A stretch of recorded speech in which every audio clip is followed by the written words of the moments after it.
Hello everyone. ब्रह्मांड की दिव्यता के साथ अगर हम अपनी दिव्यता का थोड़ा सा भी तालमेल बिठा लेते हैं तो जो सपने हमने नहीं भी देखे हैं वो भी पूरे होने लग जाते हैं। मैं ये कोई कहानियाँ या बहलाने वाली बात नहीं कर रही हूँ। जितने भी लोग दिव्य होते हैं आप देखते ही हो कितने आनंद से भरे होते हैं। हर ऐश्वर्य उनके पास होता है। क्यों होता है और दिव्यता है क्या? क्या हम दिव्यता को भूल चुके हैं? क्या हम दिव्य हैं? सबसे पहले तो यह बात जाननी है कि क्या हम दिव्यता को भूल चुके हैं। हम दिव्यता को भूलें तो तब जब हमने उसे जाना हो। हम दिव्य हैं पर हमने उस दिव्यता को जाना नहीं है। जिस दिन हम उसे जान जाएंगे फिर हम उसे कभी भी नहीं भूल सकते। दिव्यता ऐसा है जैसे एक माँ बाप जो मुझे मिल गए, वो मुझे मिल गए, वो मेरे हमेशा के लिए वो मेरे पेरेंट्स हैं और वो मुझे हमेशा याद रहेगा। इसी तरह से दिव्यता है। उस दिव्यता से मिलना है आपको, सुप्रीम दिव्यता से मिलना है। तो जो ये दिव्य उधर से ये बूंद आई है उस सागर से, कोई भी रिलीजन वाले हो सबके लिए है। उस दिव्यता से हम यहाँ एक बूंद के रूप में आए हैं।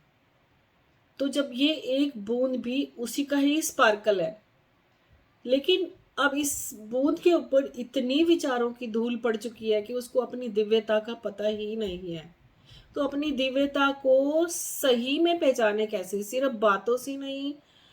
कोई आपको पैसे दे के आप नहीं सीख रहे हो जो आपको बड़ी आर्टिफिशियल चीजें बताई जाएंगी या ट्रिक्स दी जाएंगी। बहुत सिंपल सा तरीका है दिव्यता कैसे हासिल करें कि आप जो सपने हम लेते हैं, हमारे सपने हमें पता भी नहीं होते कि क्या वो सपने मेरे जीवन में मुझे खुशियों से भर देंगे, आनंद से भर देंगे।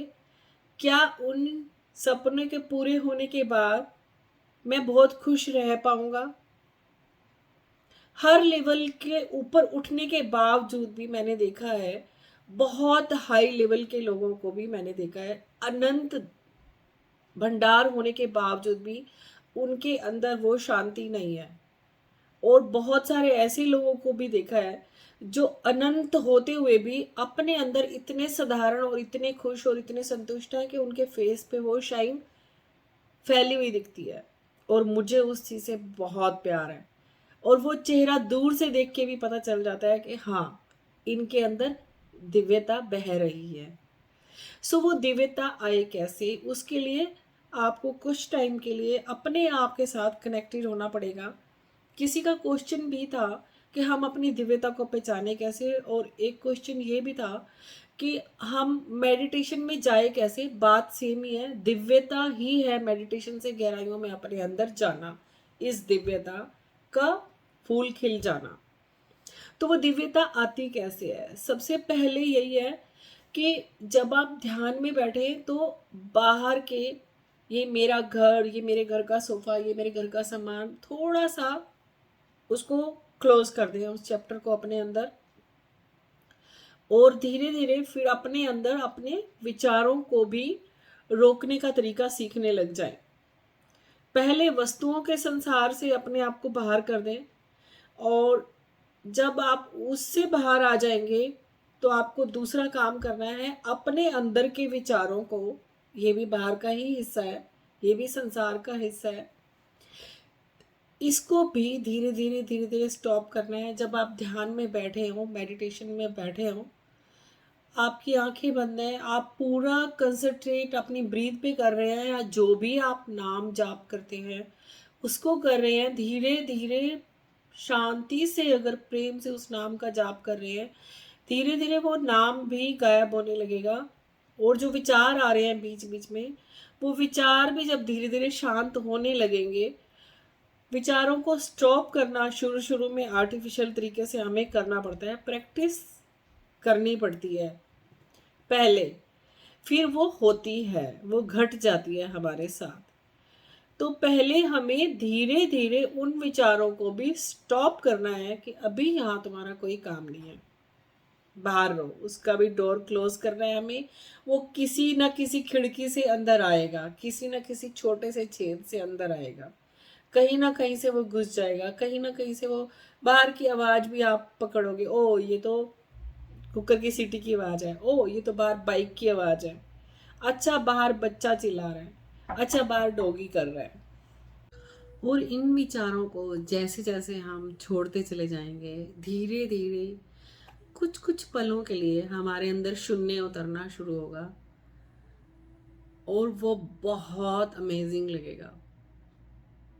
हो सकता है शुरू शुरू में डर भी लगे, हो सकता है शुरू शुरू में आप उछल के फिर से बाहर आ जाएं, क्योंकि हमें विचारों के शोर की, भीड़ की इतनी आदत पड़ी हुई है कि हम वो शून्यता, वो साइलेंस शायद बर्दाश्त ना कर पाए। पर अगर आप निडर हैं, आप हिम्मत वाले हैं, तो आप इसको स्वीकार करना, इस शांति को, इस शून्यता को स्वीकार करना, और बहुत आनंद में लगातार वहां बैठे रहना। जब धीरे धीरे करके आपका वहां पे 1 घंटा ऐसा बैठने की आदत पड़ जाएगी आपको, आप हैरान होंगे। जो डिसीजन लेने के लिए आपको मीटिंग बिठानी पड़ती थी, आपको बहुत सारा कुछ लिखना पड़ता था, बहुत सारी सलाह लेनी पड़ती थी, बाहर की सलाह लेनी पड़ती थी, जो ये शून्य उतरेगा आपके अंदर, ये शून्य धीरे धीरे आपको कंटिन्यू आपसे इतना कनेक्टेड करा देगा। आपके सिंहासन पे, अंदर के सिंहासन पे मैं नहीं बैठा होगा, उस टाइम पे वो तू बैठा होगा। वो आपको ऐसी आवाज और ऐसा आंसर देगा कि आप उस रास्ते पे चल पड़ेंगे, और सक्सेस भी आपको हर हाल में मिलेगी। ये मेरी बहुत बार आजमाई हुई बात है। छोटी सी थी, मैं 17 साल की थी, मैं तब से मेडिटेशन करती आ रही हूँ, और हर बार वो मेरा हाथ पकड़ के मुझे पता नहीं कौन कौन से रैपिड से बाहर निकाल देता है। मुझे पता भी नहीं चलता, जब मैं पीछे मुड़ के देखती हूँ तो मुझे लगता है ओ ये तो बहुत बड़ी बात थी, लेकिन वो इतनी इजीली निकल जाती है क्योंकि उस एक का सहारा पकड़ा हुआ है। और ऐसे बहुत सारा मेरा सर्कल है, मेरे बहुत सारे ऐसे फ्रेंड्स हैं, मैं बहुत सारे ऐसे सन्यासियों से मिलती हूँ, बहुत सारे ऐसे गृहस्थ लोगों से मिलती हूँ जो पूर्ण संन्यास में भी हैं और पूर्ण संसारी भी हैं। इतना अमेजिंग उनकी लाइफ है कि वो बोलते हैं कि हमने तो इन बातों के सपने भी नहीं देखे थे जो हमारे पूरे हो रहे हैं। उनमें मैं भी हूँ, जो मैंने सपने नहीं देखे थे। मुझे जो लोग जानते हो वो सब जानते हो कि मैंने जो सपने नहीं देखे थे उससे भी ऊपर मेरे को मिलता जा रहा है। तो यूनिवर्स के साथ सिर्फ आपको रिदम बनानी है अपनी, उसका कनेक्शन और आपका कनेक्शन हर रोज 1 घंटे के लिए तो बनना चाहिए। एक दिन में 24 घंटे होते हैं, और 7 दिन में कितने घंटे होंगे सोचो। हर 24 घंटे में आपको सिर्फ 1 घंटा अपने आप के साथ देना है। हर टाइम जो हमने क्रिएशन कर रखी है अपनी उस सुनहरे डायमंड जो वहां से यहाँ आया है, उसके ऊपर हम विचारों का इतना धूल डालते रहते हैं, इतनी धूल डालते रहते हैं कि उसकी जो प्यारी सी मधुर धीमी सी आवाज है, पीछे एक धीमी सी आवाज आपको आ रही होगी, वो आवाज हमें सुनाई ही नहीं देती है। वो आवाज बहुत धीमी होती है। उस आवाज को सुनने के लिए आपको 1 घंटा मौन में बैठना ही होगा।